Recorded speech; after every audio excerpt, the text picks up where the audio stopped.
Existem pecados financeiros? Sim, infelizmente existem muitos. 90% dos cristãos cometem esses pecados toda a semana, porque são pecados tão sutis, tão normalizados, que fazem parte da nossa sociedade, que às vezes cometemos eles sem perceber. Mas qual é o grande problema? É que eles nos afastam do Senhor, é que eles vão minando a nossa prosperidade financeira, vão nos deixando cada vez mais pobres e distantes de Deus. E hoje eu quero compartilhar com vocês 5 desses pecados financeiros, ensinamentos que talvez você não tenha ouvido falar nem na igreja. Portanto, fique conosco até o final deste vídeo para que você saiba se está cometendo esses pecados ou não e como se libertar deles para que tenha uma vida próspera de acordo com a palavra de Deus. Primeiro pecado financeiro, não praticar a generosidade. Muitos cristãos falam que só vão abençoar outras pessoas se estiverem ganhando mais dinheiro, se tiverem mais recursos, se forem primeiros abençoados por Deus. Essas pessoas não dão dízimo, essas pessoas não ofertam na igreja, essas pessoas não ajudam outras pessoas na rua, esperando de Deus uma bênção para só depois ajudar outras pessoas. Hoje, nós já somos abençoados por Deus. E por nós sermos abençoados por Deus, Ele nos dá a condição de abençoar, independente da situação que nós estejamos hoje. Veja a história da viúva de Sarepta. Quando o profeta Elias chegou até a casa dela, ela tinha apenas um pouco de farinha e um pouco de azeite. E ele pediu alguma coisa para comer. Ela disse, não, só tenho isso aqui, eu vou fazer um bolo para eu e meu filho e nós vamos morrer. O profeta disse assim, faça primeiro para mim que o Senhor ele vai lhe abençoar. Aquela mulher, ela confiou nas palavras do profeta e ela foi generosa. Ela abriu mão de parte do que ela tinha, que já era pouco, para abençoar o profeta, e ela foi muito abençoada por Deus. Então, a generosidade, ela deve fazer parte da nossa vida, independente da condição em que estejamos. E lá em 2 Coríntios, capítulo 9, versículos 6 e 7, diz assim, isto afirmo, aquele que semeia pouco, pouco também ceifará. E o que semeia com fartura, com abundância, também ceifará. Cada um dê conforme proposto em seu coração, não com tristeza ou por necessidade, porque Deus ama ao que dá com alegria.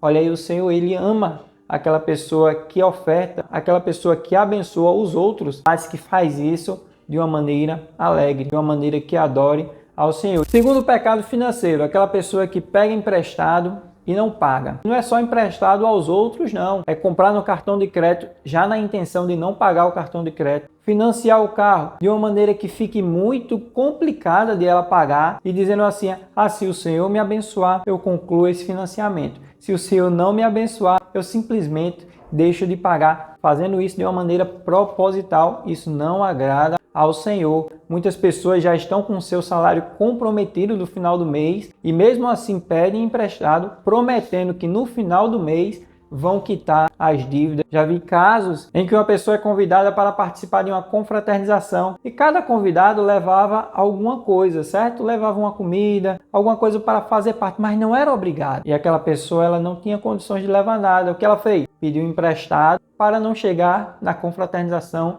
de mãos vazias, mas ela pediu emprestado sabendo que ela não teria como pagar. Infelizmente, muitos se envolvem nessas pequenas coisas que só fazem nos atrapalhar. Ninguém estava obrigando aquela pessoa a levar nada para a confraternização. Se ninguém estava obrigando, não precisava ela assumir um compromisso financeiro, se comprometer com um irmão da igreja e ficar devendo ao irmão, gerando assim uma contenda. Veja o caso de Ananias e Safira. Eles venderam uma propriedade, pegaram metade do dinheiro, guardaram e outra metade eles levaram para a igreja para ofertar. Quando eles chegaram para ofertar, eles falaram, olha, esse valor é o valor total da propriedade. Perceba que eles estavam mentindo. Precisava mentir? Não havia necessidade, o dinheiro era deles. Se eles quisessem dar só uma parte, eles davam só uma parte. Se eles não quisessem dar nada, eles não davam nada, ninguém estava obrigando. Mas eles fizeram questão de mentir, de enganar, de se envolver em um problema. E é isso que eu falo. Muitos fazem questão de se envolver em um problema financeiro, pedir emprestado ao seu irmão e ficar devendo sem necessidade. A palavra de Deus diz lá em Salmo 37, versículo 21,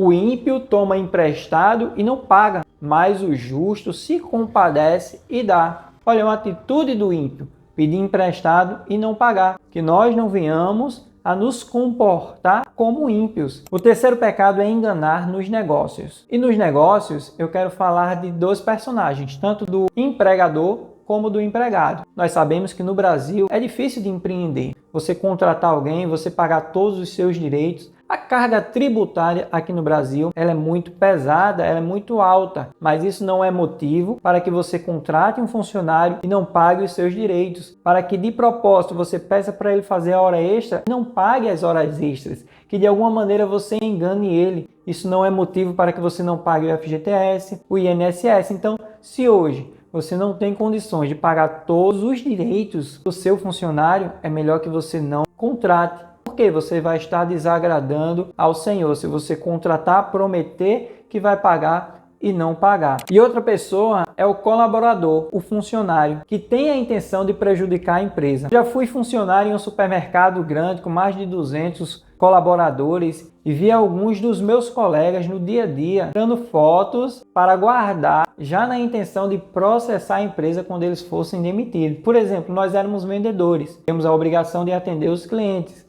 Mas aí quando não tinha movimento, a gente ia fazer o quê? Ia limpar as prateleiras, limpar os produtos. Aí o menino disse, olha, bata uma foto daqui, eu passando o pano aqui nessa prateleira para que depois eu processe a empresa por desvio de função. Olha aí, má vontade do colaborador. Não estava fazendo nada, custava nada limpar a prateleira onde os produtos que ele vendia ficava. E muitos colaboradores agem de má fé, na intenção de prejudicar a empresa, de prejudicar o empresário, achando que ele tem muito dinheiro e querem prejudicar porque não vai fazer diferença. Mas essa atitude, ela não agrada ao Senhor. Nós devemos ser honestos, tanto o empreendedor como o colaborador. E a palavra de Deus diz lá em Provérbios, capítulo 11, versículo 1, balança enganosa é abominável para o Senhor, mas o peso justo é o seu prazer. Que nós venhamos ser justos em nosso comportamento diante das pessoas, no trabalho, em todos os lugares em que nós estejamos. E o quarto pecado é o vício em trabalho, o famoso workaholic. Aquela pessoa que trabalha demais, que não tem folga, que não dorme direito, na expectativa de ter mais dinheiro, de mostrar alguma coisa para alguém, de conquistar bens materiais, aquela pessoa que trabalha demais. A palavra de Deus nos orienta que precisamos ter um período de descanso. A terra precisa ter um período de descanso, os animais precisam ter um período de descanso, porque você, meu irmão, não precisa ter um período de descanso. Deus, ele está no controle de todas as coisas. Você não precisa se acabar trabalhando, porque ele cuida da sua vida. Veja que a palavra de Deus, ela diz em Salmos 127, versículo 2: será inútil levantar cedo e dormir tarde, trabalhar arduamente por alimento. O Senhor concede o sono a quem ele ama. Olha aí, o Senhor é quem lhe abençoa. Às vezes você está perdendo o seu sono por causa do trabalho, por causa daquela meta, daquela conquista financeira, mas saiba que é o Senhor que vai lhe abençoar. E o quinto pecado é a cobiça financeira. Pense numa coisa triste, é você olhar para o seu irmão e pensar assim, eu quero ter aquilo que aquele irmão tem. Ou você orar questionando a Deus, por que aquela pessoa tem aquela casa e eu não tenho? Por que aquela pessoa tem aquele carro e eu não tenho? Saiba que a comparação é a métrica da infelicidade.